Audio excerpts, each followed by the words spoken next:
At 29 and I find myself wondering what did happen to the last 10. I ran away with my life, fast forward, never turn back again.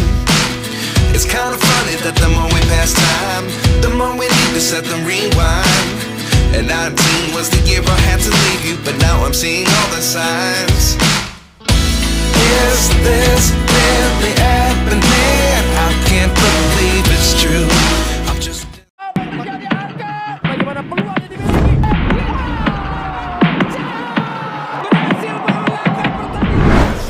Semua pecinta sepak bola timnas Indonesia merasakan sedih yang mendalam ketika timnas Indonesia mendapatkan pukulan telak, harus kalah 1-5 atas timnas Australia di Sydney. Garuda tumbang, lini belakang rapuh, serta strategi ofensif yang dipertanyakan habis-habisan. Mengapa harus melakukan pressing ketat, apalagi bermain di kandang lawan, apalagi status ranking FIFA yang jauh, ditambah kurangnya latihan untuk mendapatkan chemistry yang baik. Namun kenapa harus memakai strategi menyerang? Apakah tidak sayang dengan hasil poin yang sudah didapat? Atau mungkin apalah itu yang jelas, saat ini timnas Indonesia telah mengalami kekalahan yang memalukan. Kekalahan ini menyakitkan, serta mengecewakan, dan banyak kekhawatiran. Tetapi dengan dibalik kekalahan tersebut ada secerca harapan, di mana kita lihat sendiri perpaduan chemistry di lini serang mulai terlihat. Oleh yang mencetak gol debutnya bersama timnas, Eliano Regenders yang tampil energik bahkan nyaris mencetak gol, dan Ragnar Oratmangun jelas sudah siap tempur setelah absennya melawan Australia. Nah, 3 nama diaspora ini menjadi tumpuan baru timnas Indonesia di laga hidup mati untuk bisa menciptakan gol ketika melawan Bahrain di GBK. Dan sebuah ungkapan yang benar ketika Shin Tae-yong memberikan arahan untuk memasang 3 pemain ini di lini serang lawan Bahrain.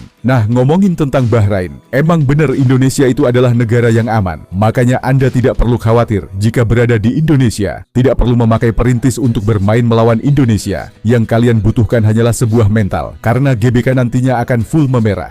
Dan menarik untuk disimak, lantas akankah trio penyerang baru bisa menciptakan banyak gol melawan Bahrain?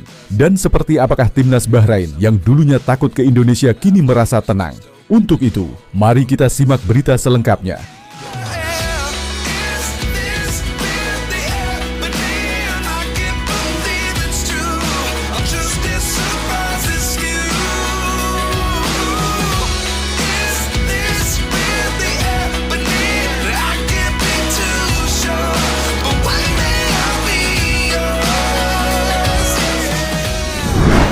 Ya, timnas Bahrain sudah menginjakkan kakinya di Jakarta dan terlihat mereka enjoy menikmati perjalanan ketika tibanya di bandara. Karena seperti yang kita ketahui, Indonesia itu adalah negara yang aman loh. Kami ini bangsa yang fair dalam bermain. Namun ketika supporter melakukan tekanan seperti dengan adanya atribut koreo besar di tengah lapangan yang dipertontonkan adalah sebuah hal yang wajar. Berakhir mendarat ke Indonesia dari Jepang, di mana mereka baru saja kalah dari Samurai Biru 2-0. Dan kali ini, pasukan Bragan Talajik itu senasib dengan timnas Indonesia untuk memperebutkan tiket ke Piala Dunia, di mana Indonesia dan Bahrain kini mempunyai poin yang sama, yaitu 6 angka. Di klasemen grup C, timnas Indonesia berada di peringkat keempat di atas Bahrain karena unggul produktivitas mencetak gol. Namun kedua negara ini tertinggal 3 angka dari Arab Saudi di urutan ketiga dan 4 angka dari Australia yang berada di posisi kedua. Jepang yang sudah mengamankan tiket ke Piala Dunia usai mantap memuncaki klasemen dengan perolehan 19 poin. Jelaskan dengan keadaan saat ini membuat Indonesia dan Bahrain jelas memburu 3 poin di gelas Stadion Bung Karno. Terkhusus untuk Indonesia sendiri, ini adalah ajang kualifikasi Piala Dunia dan tidak mau tahu dengan jajaran pelatih yang saat ini harus dan wajib menang atas Bahrain di GBK. Karena ini adalah momentum yang baik untuk Indonesia bisa bangkit dan membuktikan kepada fans yang sudah sakit hati kecewa dipermalukan di kandang Australia. Entah tidak tahu apakah Patrick Kluivert yang berperan terus menjadi pelatih, ataukah Alex Pastor yang mempunyai dedikasi besar untuk meracik taktik timnas. Namun apalah, itu pokoknya kami sebagai masyarakat Indonesia yang sangat cinta sepak bola melihat pada tanggal 25 Maret nanti Indonesia menang lawan Bahrain.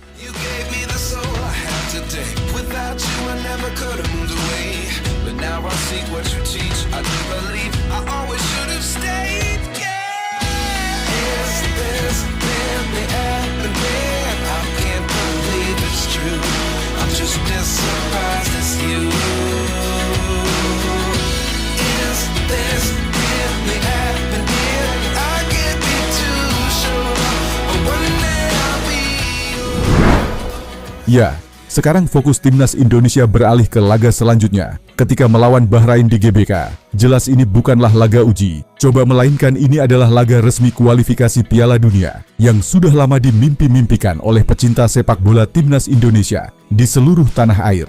Sedangkan melihat klasemen seperti yang telah kita bicarakan tadi, jika Indonesia sangat krusial, jika kalah lagi melawan Bahrain bisa-bisa kita melorot ke dasar klasemen dan mengubur mimpi minta Piala Dunia. Jadi tidak heran jika pada pertandingan ini adalah pertandingan harga mati bagi Indonesia. Di sisi lain, timnas Indonesia berada dalam tekanan besar yang diasuh oleh pelatih anyar Patrick Kluivert bersama debut buruknya. Tetapi untungnya Indonesia bermain di kandang dan puluhan ribu supporter, karena lebih dari 70.000 tiket sudah lulus terjual, ditambah 3 tiket milik Bahrain dijual ke supporter timnas, sehingga atmosfer GBK bakal ngeri.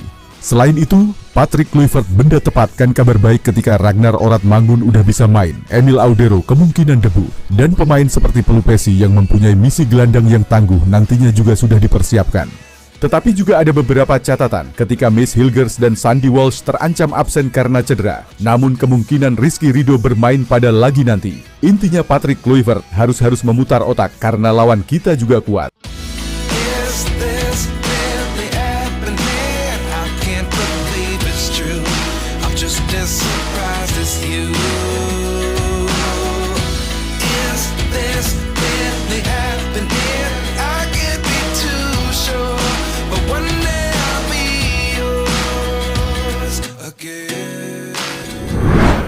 Ya, kekalahan melawan Australia kemarin membuat kepedihan yang mendalam bagi kita semua. Namun di balik itu ada secercah harapan ketika Ole yang bermain sangat baik dan mempunyai rating tertinggi ketika dibandingkan dengan pemain timnas Indonesia lainnya, mampu mengajak pertahanan dengan skema yang sulit ditebak lawan. Eliano yang baru masuk di babak kedua dan langsung memberikan efek yang nyata. Ia gesit dan nyaris mencetak gol dan menciptakan beberapa peluang berbahaya. Gaya mainnya cepat, lincah dan kreatif. Jika bekerja sama dengan Ole sudah kelihatan mereka bisa berkemistri, apalagi nantinya ditambah dengan adanya Ragnar Oratmangun yang sudah tidak sabar menjalani laga melawan Bahrain, sehingga itu akan menjadi trio nama baru yang akan menjadi harapan nyata bagi lini serang timnas Indonesia. Jika Ragnar diposisikan di sayap kiri, Ole di tengah dan Eliano di sayap kanan, bisa dibayangkan jika Ragnar yang suka mencari tusukan merepotkan pertahanan lawan, sedangkan Eliano yang pintar membaca ruang, ditambah oleh di striker membuat trio ini menjadi nama baru di lini depan timnas Indonesia. Pertanyaannya, apakah Patrick akan menurunkan sekuat ini di lini depan melawan Bahrain dengan bermain berbarengan? Jika Anda melihat kedua pemain ini melawan Australia kemarin, yang mampu merepotkan pertahanan dan menciptakan beberapa peluang berbahaya ke timnas Australia, sungguh tidak etis jika kedua pemain ini tidak bermain berbarengan. Anda pelatih top yang mampu membaca permainan anak asuhnya. Namun sekali lagi semuanya tergantung pelatih akan menurunkan siapa saja pada pertandingan itu, dan kami berharap trio ini bermain berbarengan.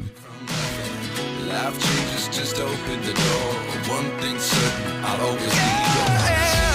Is this really happening? I can't believe it's true. I'm just as surprised as you. Is this really happening? I can't be too sure, but one day I'll be yours.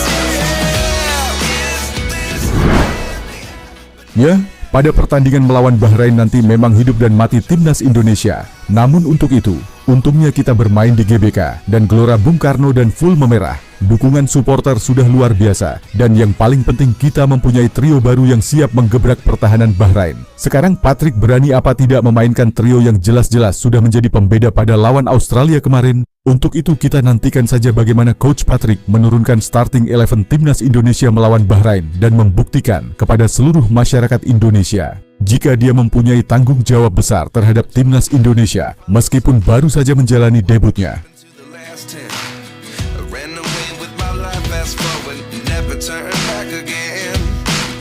It's kind of funny that the more we pass time, the more we need to set them